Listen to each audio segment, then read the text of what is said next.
Hi, this is Jerry Butler, and we're back again with Channing Gray.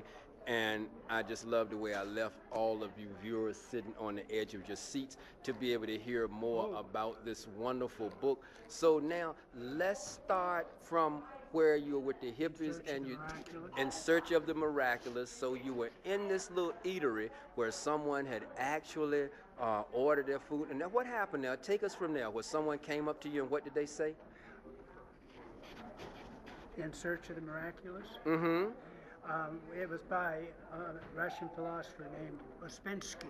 Uh-huh. All right. He told me to read that book. This is this hippie that came out of nowhere. This guy that came out of nowhere. And I said... Wait a minute, he was sitting at one table when you... He was sitting at one table and I was sitting at a different one. And he walked over to you?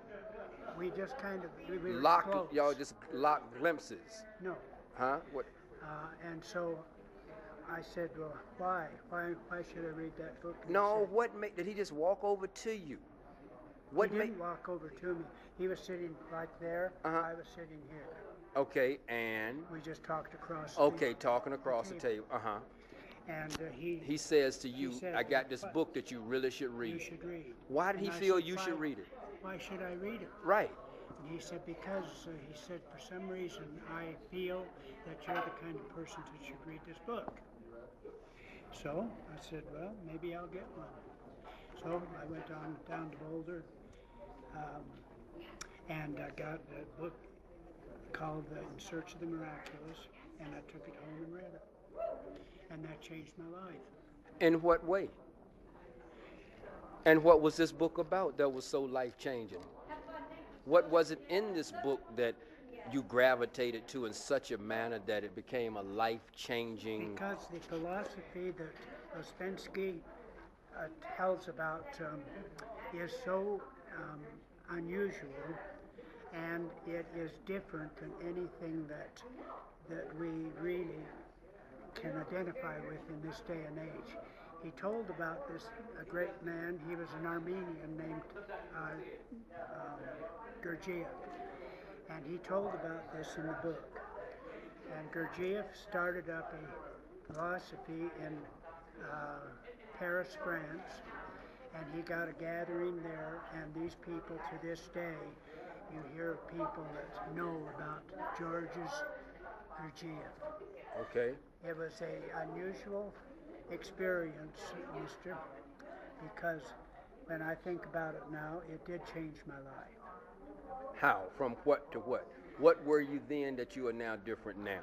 I don't know if it was because it was that night that Neil Armstrong walked on the moon. This is the same day that you were introduced? The very same night that we looked at the TV and there he was walking on the moon. And I thought to myself, this is one of the most weird feelings I've ever had. And it also happened to be the anniversary of my dad's birthday. Okay.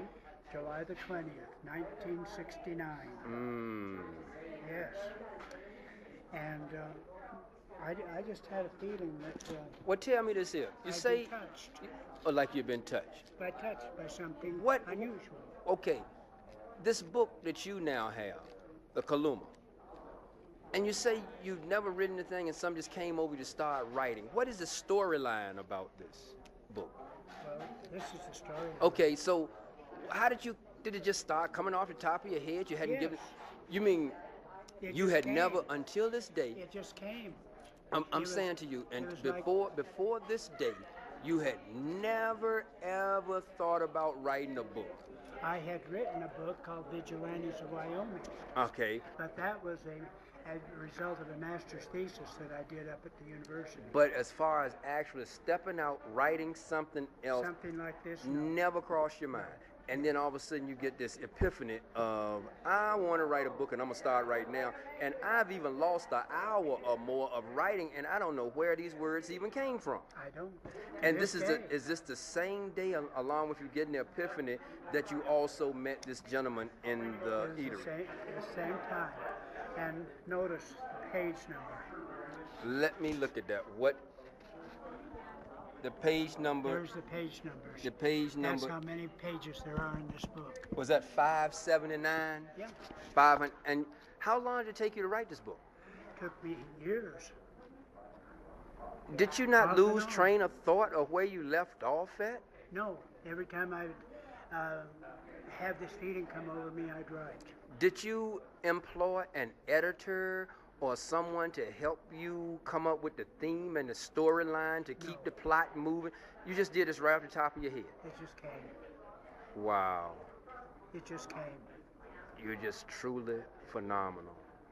And it sounds so interesting. Now tell me about Adam, one of the characters in the book. One of them? And that wasn't one of the characters named Adam? What was his name? Godwin. Godwin. Tell me about Godwin. How did you come up with this character, Godwin? How did Godwin evolve? All right. Yeah, how was Godwin born in your mind or in this book? Let me think just a minute. Godwin came to me almost in the same way that you give birth to something. In other words, it was a spiritual thing, but he kept coming to me as though he were talking. And he would tell me about his advent upon earth. He was a tachyon that came from the future. Now, what is is this a name you just created, or is this? Tachyon is a man that comes from the future. Okay. It's known in circles. Okay. Physical circles. And it's called a what again? Tachyon, T-A-C-H-Y-O-N. Okay. And he came onto the earth through the physical copulation of two people, earth people, at the same time that they were having their copulation, so to speak. Godwin came from the future and entered this woman's body. Wow. From then on, the story goes from his prepubescent time up until he leaves the earth 33 years later. He was on the earth that long. Wow. How long was Jesus on the earth? How long did Jesus? It was about the same time. Exactly. Yeah. Just maybe throwing in a common thread with what That's you're right. saying. That's right. That's all. The only difference is this. Jesus stands as a wonderful spiritual being. Godwin was half human, and he reacted not only as a man of the future, but as an earthly human being. And he had physical passions just like you and I do. Okay. He had desires that he couldn't hardly control. Such as? What type of desires he couldn't control? Well, just different kinds of desires. He was madly infatuated with various women. Mm-hmm. He even met another person from this place that he came from, a dimension I would call Eros, Y-R-R-O-S. Y-R-R-O-S? Y-R-R-O-S. Okay. It was a dimension of time and space. Now, is this a place that actually exists, or you heard people talking of in time? Oh, or it's just in the story. Okay, okay. Yeah. That's where he came from anyway. Okay. And so he is a mixture of alien and human. Wow.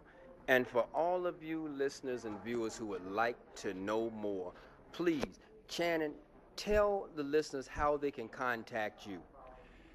You can contact me through this. Give me a phone number, or email, or something, or The website, email or something. would be WIST22. Okay, spell that. W-I-S-T, WIST22. Wait a minute, you say W-I-S-T? W-I-S-T. 22. WIST22. Uh-huh. At N-M-N. MSN? Yes. .com. Okay, okay. W-I-S-T. W-I-S-T. 22 at msn.com. Yeah. Yep. I don't want to give my outline. No, don't worry about it. You don't have to give a phone number. That is good. I want to thank you so much for your participation, and I will be giving you added exposure, and I'd also like to get you on my show. Thank you once again, Channing.